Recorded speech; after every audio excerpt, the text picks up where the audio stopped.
I am day 2 of my live stream. So I'm just getting used to this new platform. It's called Restream.com, and it gives you the ability to broadcast from one place and have it stream in a few places. So I'm just experimenting.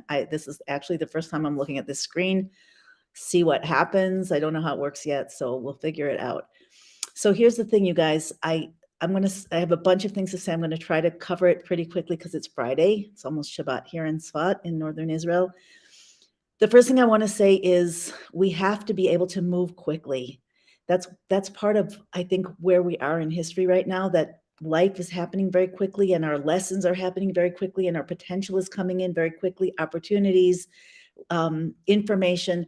And so it's really important, I think, to be able to be flexible, to pivot. So I want to start by saying that that I think I made a mistake when I committed to live stream every day at the same time, because I'm writing a book on choosing life, how to stop dying and activate your infinite self. So I really want to get that done in the next few months and get that published and out into the world.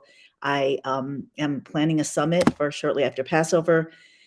Well, some amazing interviews on the topic of miracles and metamorphosis. And so I think what I want to be able to do here is get used to being with you and just jumping on when there's something to say, when something happens, when, there are questions, when the spirit moves me, so to speak. And it might be close every day and it might not, but it might be at 9 a.m. I'm pivoting here. It might be 9 a.m. Eastern, or it might be a different time.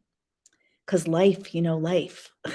We want to be able to move with life. So what you can do if you want to hear from me, what you can do to support is just, keep in touch, like maybe put me in notifications. I'm not even sure how that works. And tell your friends if you think it's of value. So that said, now I want to talk about the topic. And comment and like and comment and subscribe, and then you'll get notifications. Then we can build that way, because we are like a counter wave. We are like cells in a giant body, in a body of the organism, which is all of humanity, that contains the soul, the collective. All of our souls add up to the collective, really to the Shekhinah, the immanent presence of God, the feminine attribute of God, aspect of God.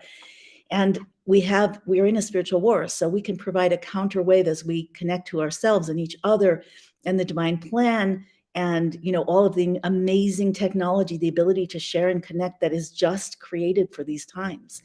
Unbelievable. So that we provide we put light into the system.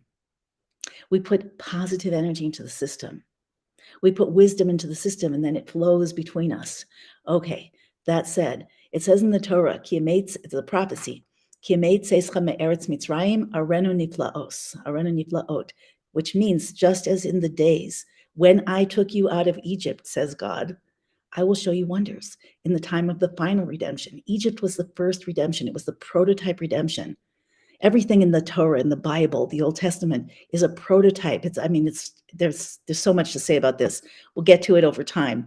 But what you want to know is that everything is a fractal. It's a prototype. It's a pattern that's getting set up in the Bible, which is a blueprint for creation, that when we learn from it, we can see throughout, we'll see as history moves, as we move from history to destiny, we'll see more and more how things are designed to work. So one of the core prototypes is the Exodus.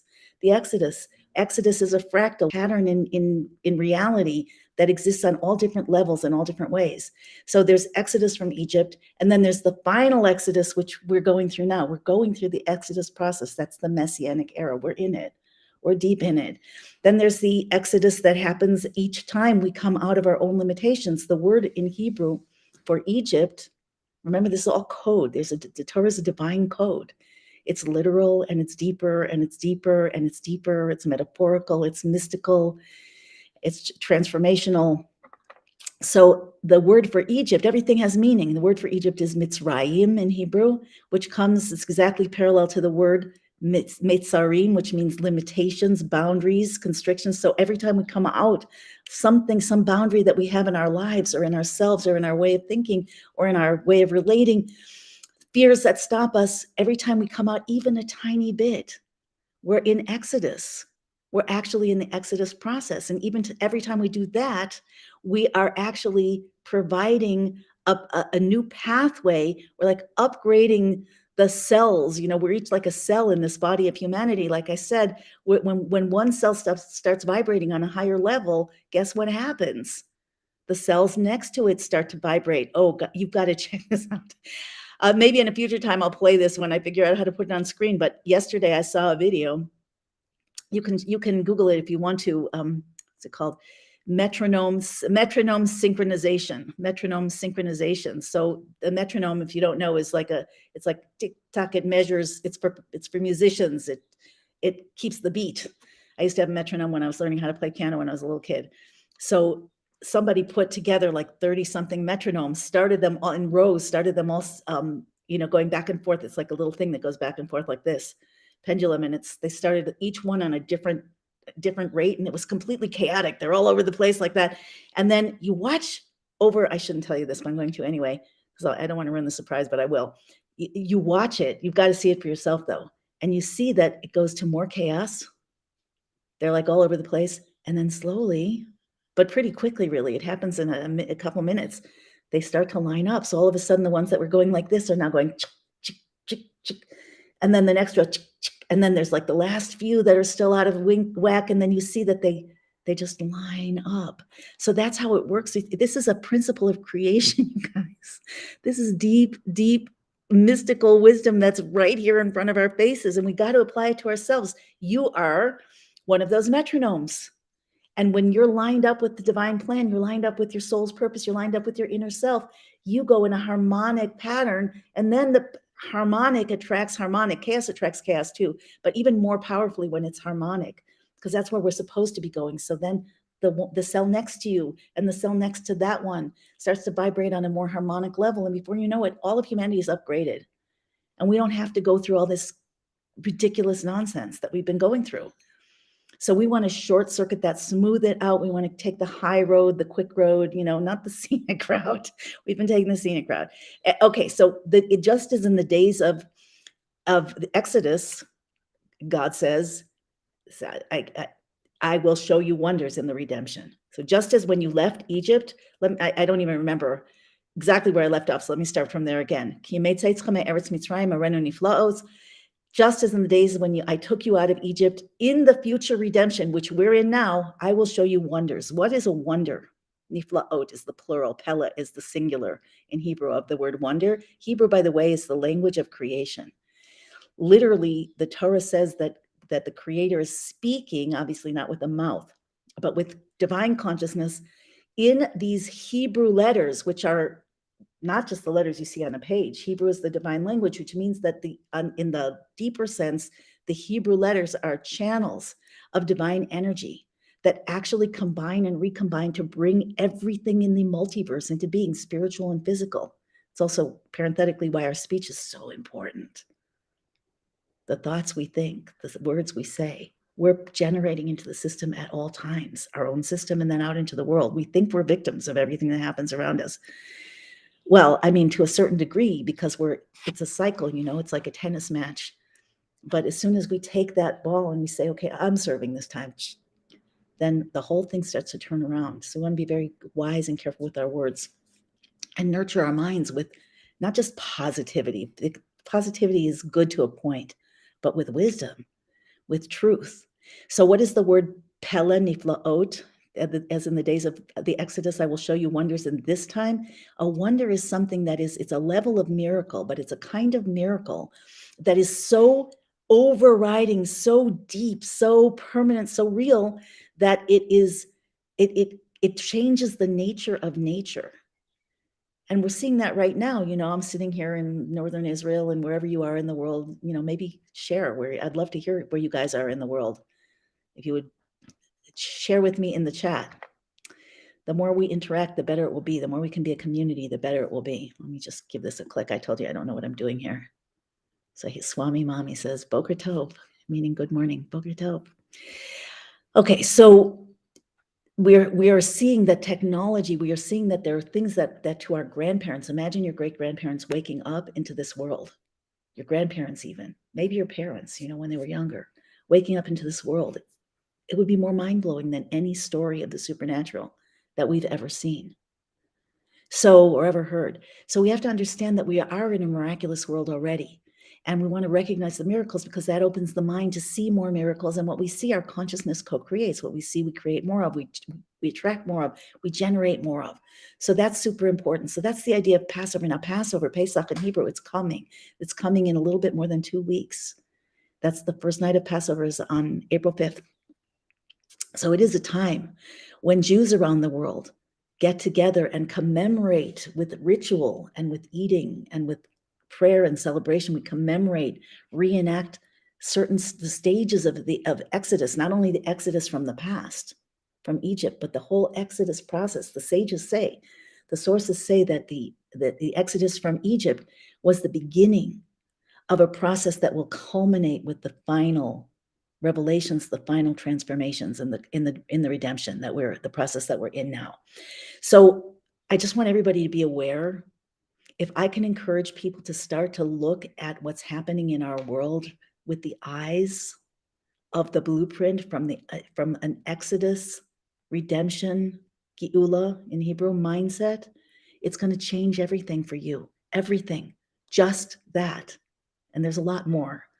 But just that will change everything for you, because when you start to look at events, not as random and not as like, these people have power, white hats, black hats, what's going to happen. Of course, it's good to prepare. And I want to talk about that in future classes too, because it's always good. If you live in a hurricane state or part of the world, it's good to have some food storage, generator, those things are just smart. And there are supply chain issues that are happening, and they're probably going to increase significantly over the next while. But I'm not going to talk about that today. Right now, I want to talk about this energy of Exodus, this energy of redemption that every human being is meant to experience right now. So what is happening for us, and I'll keep talking about this because this is a core idea. I feel like I want to talk about it every single day. This idea of metamorphosis, that a caterpillar is everything, again, is not just everything in the Torah and the Bible, but everything in our world is created by divine consciousness to show us something. Everything has a unique lesson. Your life has many lessons. My life has many lessons. Everything in nature has lessons. The way a tree grows, the way a seed disintegrates in order to give instructions to the earth to grow something, the way that a baby is born, a chicken is hatched, everything, the way the weather works, the circling of the heavenly bodies, everything is a lesson if we understand how to look at it. That will give us deep wisdom and also divine power. But the special lesson the special metaphor, the living lesson that I want to keep talking about is the butterfly, because a caterpillar is a worm. Okay, it's a little fuzzy and cute, but it's a worm.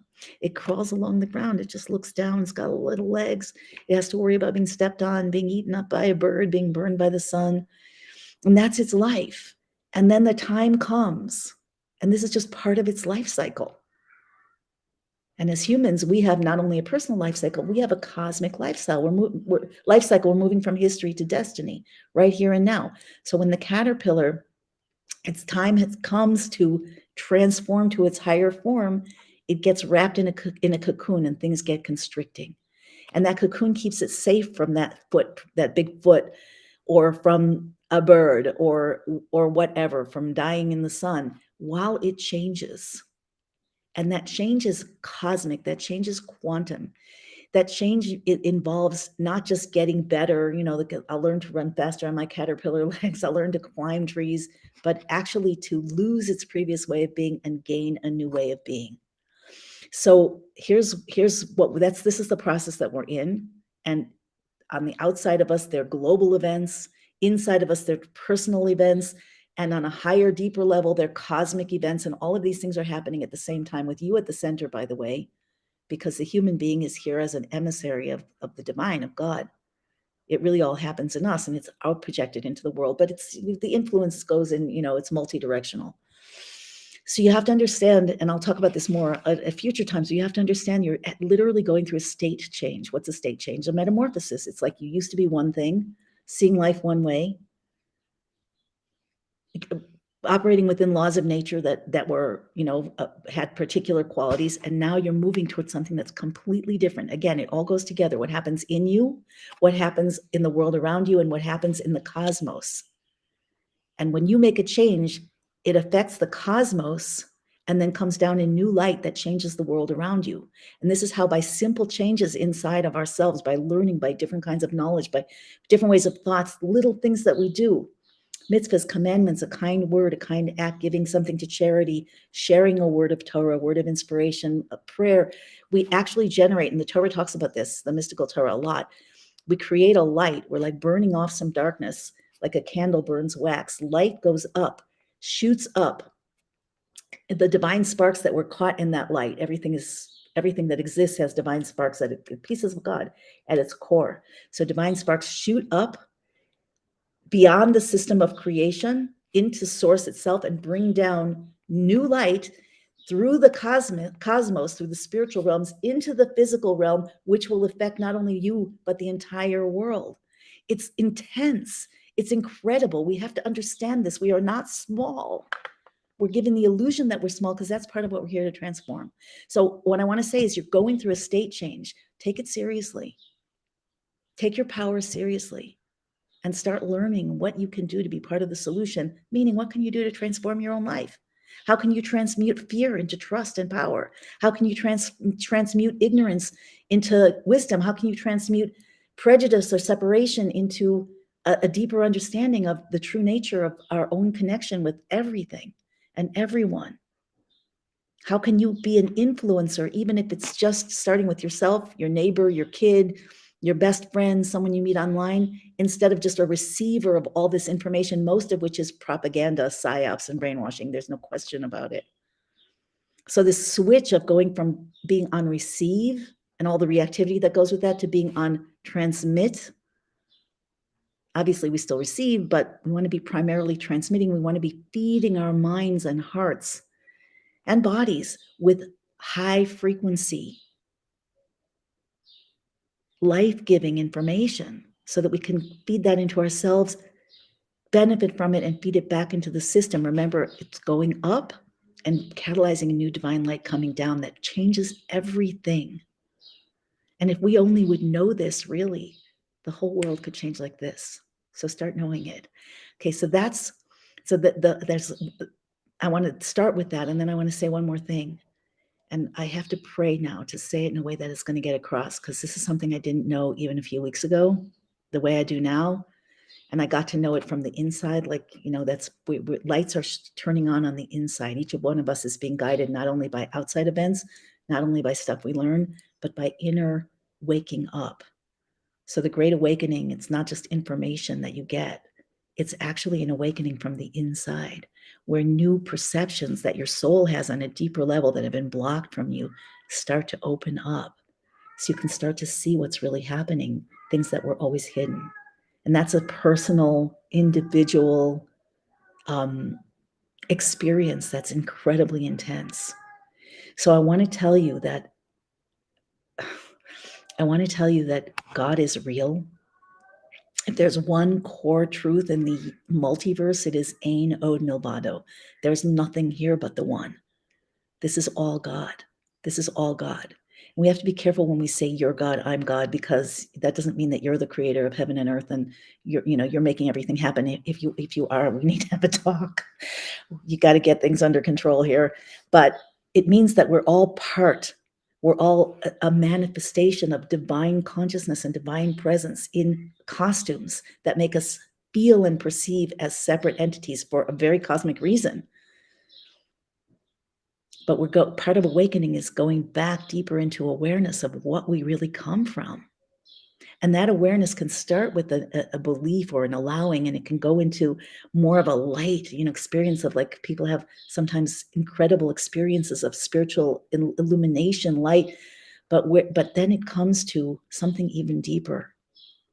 And this is why I'm just putting this on the table. I don't think I can really teach it in a nutshell. It takes a deeper discussion. When more people start to follow, so if you want to share this, like, subscribe, and share with your friends, the more people follow, the more we can get into more of a deep, delving dialogue on what's really happening here.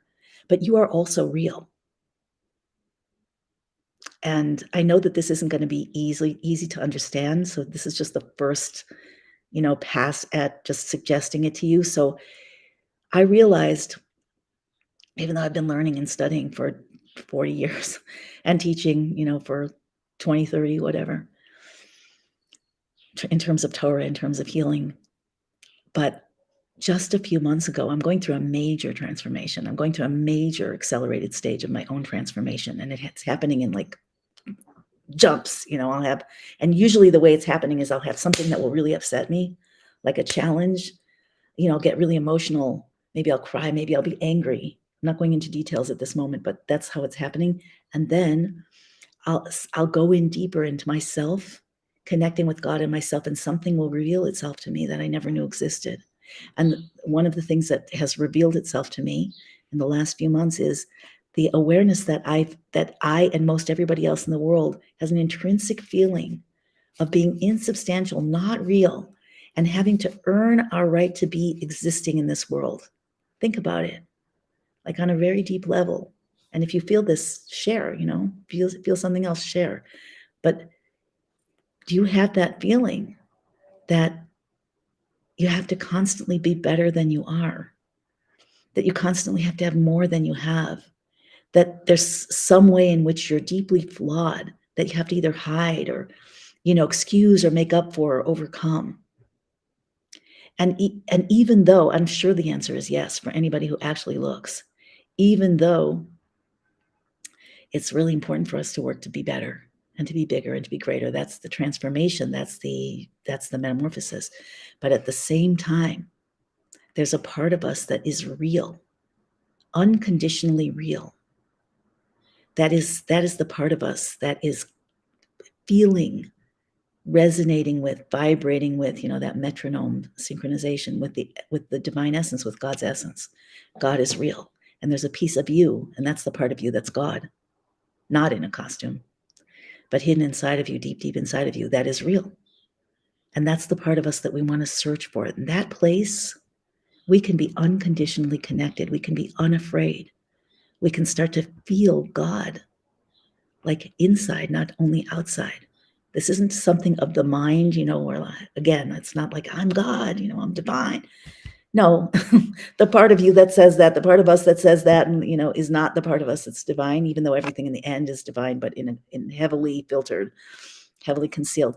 But on the inside, there is a place in you that's literally infinitely alive, that's literally real, like you exist. You actually exist. And if you actually exist, then nothing can ever take you down. You're here forever. You've always been here. You always will be here.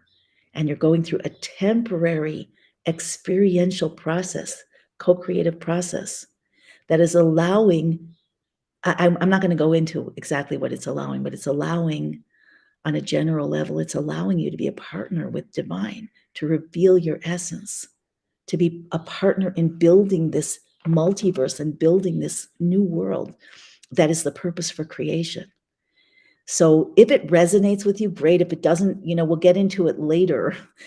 In future live streams to dialogue when we get to that level of participation on what this actually means and how it works. And maybe, I think that it doesn't take so long to talk about it till you can start to feel it inside yourself.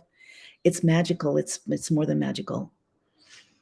It's wondrous. It's a pele. It's niflaos. It's like, it's the inner, the wonders. They're going to be wonders in the universe. There already are. There are going to be many more miraculous things, way more than the splitting of the sea, way more than the 10 plagues, way more than, any of those biblical, cosmic, amazing events. That this is actually what the Torah says about this verse that I quoted in the beginning, that in the days of, just as in the days of leaving Egypt, I will show you wonders in the future redemption. But the explanation of the Arizal, very holy sage from the 1500s, the explanation is that the wonders of this redemption are going to be wondrous compared to anything that happened in the Bible. That will be like nothing compared to what we are able to bring, experience, catalyze now. And we want to open our eyes to the things that didn't used to exist, that we now so quickly take for granted, like this fact that we can connect from all over the globe, beyond time and space. 20 years ago, nobody knew about this. But there's going to be a lot more. And some of those wonders are going to happen within yourself. That's the platform for the ultimate platform for redemption is inside of the human heart, inside of each of us. So that's what I want to leave you with right now. God is real. You are real. Passover is coming. This is the time of the Exodus. And again, Exodus is God taking us out through our conscious participation and our own metamorphosis of all of the things that have constrained us, of all of the things that have hidden our deeper selves from our everyday experience. And that's what my life is about. That's what my work is here to facilitate. And I think that that's what the whole world is about, because, and this is the last thing I want to say for now, but all these events, I don't know how many people here are following current events and are deeply tuned in, maybe some yes, some no, but whatever's happening on the world stage, and I do believe that there are really, really good people that some call white hats who are operating beneath the surface to take down bad players, to take down, there's so many bad players in the world. There always have been. It's part of the setup that God created. Now is the time when that will be revealed so that it can go down, so that good can rise up. There are players on both sides. And I do believe that the players on the side of good are winning. However, that's not enough, because ultimately, the ultimate epitome of awakening is we know God. And we know not only that there is a God, but that everything is God. And not only we know it with our heads, but we feel it and experience it with our bodies in every aspect of our lives, to the point where we can't let go of it. It won't let go of us.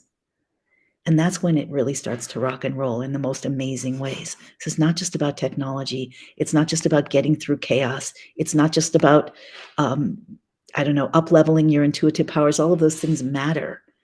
It's not just about uprooting evil. It's not just about standing up against lies. All of those things matter greatly. But ultimately, it's about revealing your own true essence. And we all have one essence. So the more we are in touch with our essence, the more I'm in touch with my essence, the more I resonate with your essence, like those metronomes. And it doesn't take that many until it's meant to happen anyway, until, like a forest fire, everybody's essence is beginning to shine.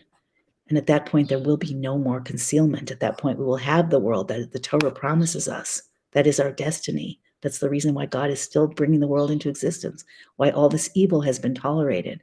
It's deep, but it's coming to its climax now. That's all the gestation, the metamorphosis. Now we're in the emergence. We're in the birth. So the reason for that is so that our true essence, which is eternal and concrete, it's not just light, it's beingness. You are real, and I am real. And on that level that we're real, God is also real.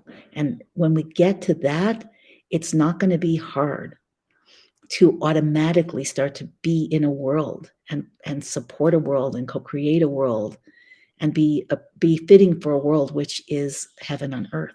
And that's the promise of redemption, a world with no war, no poverty, no suffering, no competition and jealousy, just collaboration and love, no death even. So how does that happen? When we really become rooted in our own realness and in the realness of God. That changes everything, changes the way you see everything, feel everything, the way your cells respond within your body. It changes everything. It's access to miracles, to wonders, as in the days when you left Egypt. I will show you wonders. It will be utterly wondrous. We're here. This is it. This is it. This is the climax of the process. So don't get lost. Get found. And again, if you want to hear more, I'm not going to do this every day. I'm going to do this as I feel moved, and if it feels like I've got a lot going on, if it feels like I'm effective. So, like, subscribe, get notified, share with your friends. If it's something that you want, and I'll see you next time. Take care. I have to figure out how I get out of here. How do I stop this restream? This might take me a while. Don't look. Pretend I'm not here. I don't know how to end it. In Zoom, there's a big red button that says end. Here, chat, captions. The knowledge of the glory of God shall fill the earth. Indeed it will. It already is. On the top it says end. Does it? End stream. I'm not seeing it. Oh, there it is. Okay.